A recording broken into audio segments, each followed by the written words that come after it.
review ko lang to. New purchase ko. 110 scale HPI Nitro RS4 2. Racer model na siya. Purchase ko lang a week ago. Kaya tinetest ko pa. All original, all stock, including the controller. HPI TX1 din. All working. Maganda mag-transmit. Yan natin itong side na ito.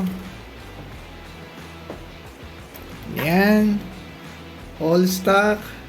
Except dito sa body. Kasi yung previous owner, meron siyang RS43 model. So, nilipat niya itong body. Kasi wala na yung body nito talaga. Ito yung body ng RS43 na Viper. So, kung makikita nyo, yung mga wind port niya sa windscreen, sa back screen nasa right side. Kasi usually yung newer generation, nandito yung engine niya sa right. Ang 1 and 2 gen nasa left.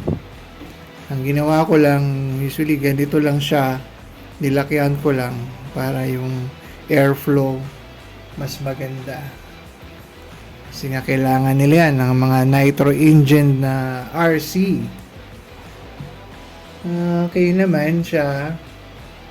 So far, wala naman nakita na encounter na problem. Although sa mga cracks lang sa body shells, which papalitan din naman natin sooner. Sana kung may makikita tayo. Okay, let's open na. Tingnan natin. Tanggalin natin yung body shell kung ano makikita natin sa loob. As you can see, naka single speed pa. Ayan. Single speed. Lahat stock. Pati yung engine niya, HPI na 0.15 ang size. Kasi yung Gen 1, 0.12 ang size niya. Ito, nag-15 na. Alam ko yung newer, mas mataas yata sila eh. Ito nga, yung na-mention ka kanina, ang first gen, second gen, nandito sa left side ng engine. Gen 3 and 4, nandito naman sa right side. So far, lahat stocks. Pati yung receiver niya, controller receiver, RX1 HPI din na 2 channel. Lahat ng servo HPI din sa steering servo and sa throttle servo niya original na HPI. So far wala kang makikitang hindi siya stock. Talagang naingatan to nung previous owner. Yung previous owner, second na siya. Ako pang third. So, yung first owner at second owner, maingat naman sila. Talagang naghanap ako ng stock na stock. Yung iba kasi, heavily modified na eh. Kaya nawawala na rin yung pagka-signature niya ng HPI na orig. Difference lang naman ng 1 tsaka Gen 2, yung Gen 1, ang exhaust niya, manifold, tsaka yung exhaust niya mismo ay nandito sa likod.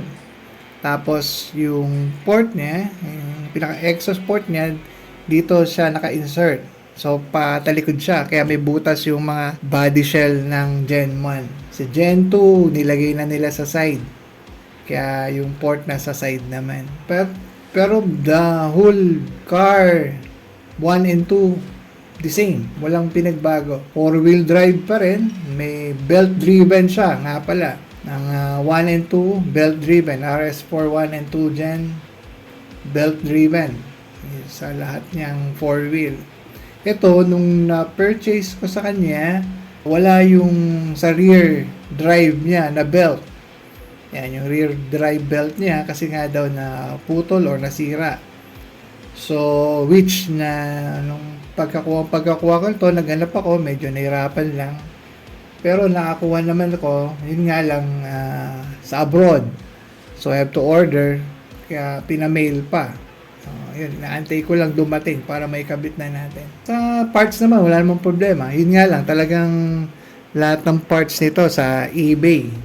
eBay, either US or UK ang mga parts niya kasi wala na halos na ganitong model. So, pahirapan din sa parts. Kaya masasuggest ko lahat na naka HPI na 1 and 2 gen, mag-ipon lang kayo ng belt. Kung kaya nyong mag-order pa ng isa, kung magtatagal kayo dito sa ganitong klaseng RC, isang set pa ng belt nito para hindi masabi kung magko-compete ka, ito yung unang-unang na wear out. So, yun lang, kailangan lang talaga may spare belts ka. Medyo depende kasi sa sun country mo in order, pero mura naman. Mahal lang yung shipping, yung actually yung mailing pala, sorry, yung mail extra rin yun so napapataas din yung price ng mga belts, pero meron naman, may nakukuha pa rin naman, including some parts nito. Yung iba ginagawa sa States kasi nagre-rebuild sila nito, they buy another unit, mga scrap unit na yun, ginagawa nilang donor para dun sa rebuild nila.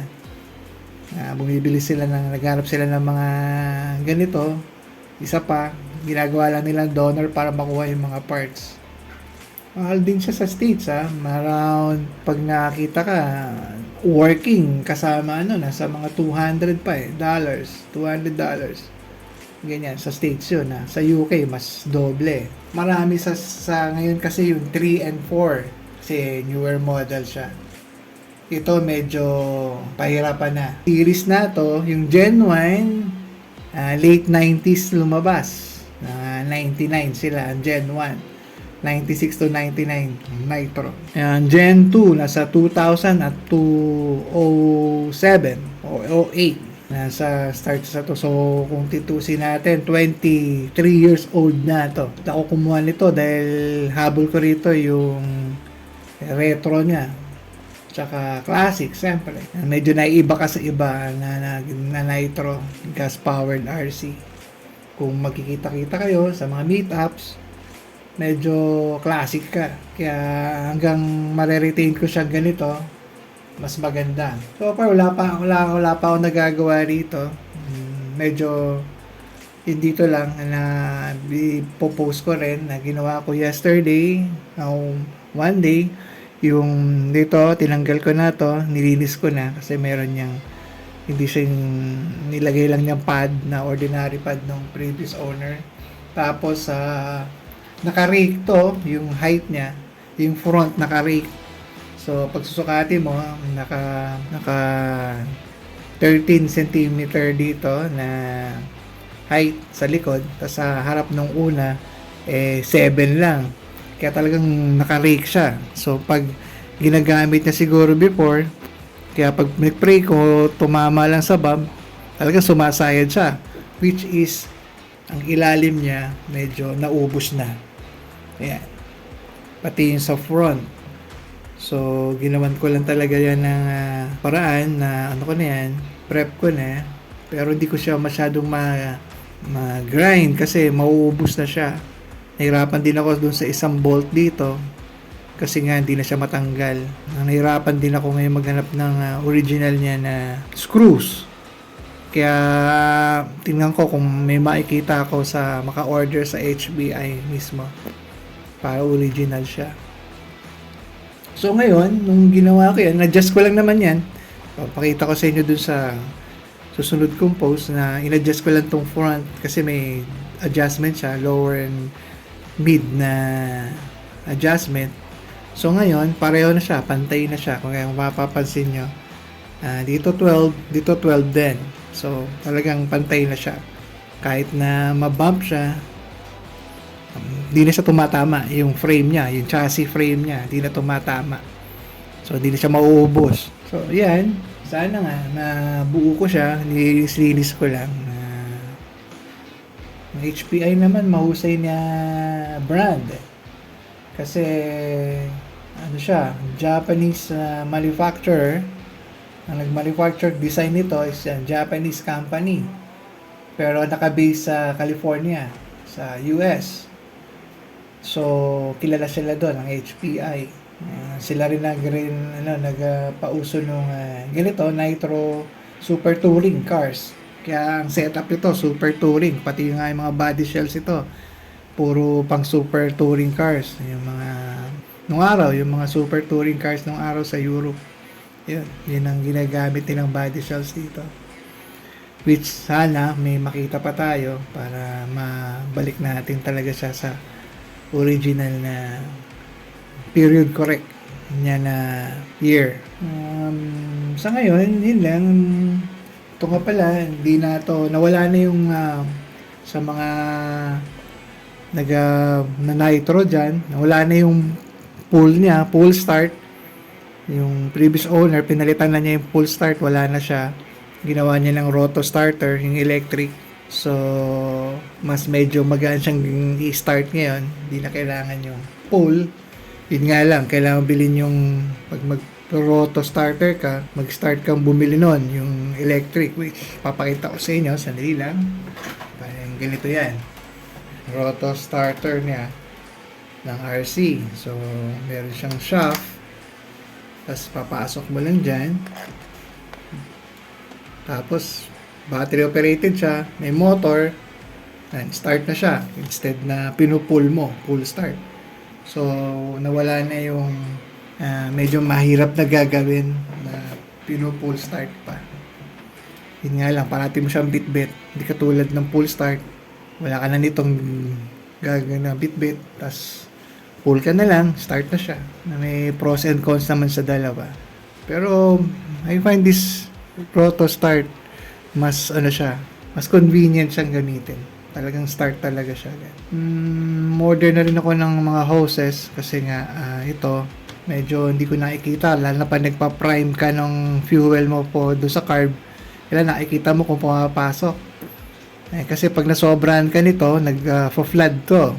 Ang engine pa naman nito is 2-stroke. Parang yung mga sa motorbike na 2-stroke. So yun, prone for flooding yun. Pag nasobrahan sa gas, di umi-start.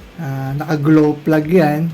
Parang, di sa spark plug, glow plug. Parang, kung familiar kayo sa diesel, yan, naka-glow plug siya. Na kailangan mo ng igniter, which is ganito. So, china-charge to, battery siya. Saksak mo rito. Yan, igniter siya. So, siya yung mag-glow muna dun sa glow plugs para magkaroon ng combustion. Tapos, para siyang diesel talaga, na 2-stroke. Kailangan friction powered siya talaga para mag-combustion siya. Once naman nag-start na yan, ayun, dire-diretso naman siya. Premix ng gas, ang fuel nito, yung gas, methanol, tsaka may oil ng kahalo. So, no worry ka na like before, nung araw sa 90s, 80s and 90s, kailangan premix mo pa, halo ka pa. Dito, hindi na, nabibili mo na siya, na nakamix na yung oil. So, yun, okay naman siya. Sana dumating na yung belt para matest ko na talaga siya mabuti. So, paano, update na lang ako ng mga magiging mamodify ko rito or malilinis lang or gagawin lang. Pero itong modify siguro, hindi na siguro kasi nga para ma-retain ko yung pagka-original niya. Well, sa ngayon, hanggang dito lang muna ako. Post ko na lang kung anong gagawin ko next. Okay, thank you sa inyo mga kababayan. So, thank you very much. See you soon!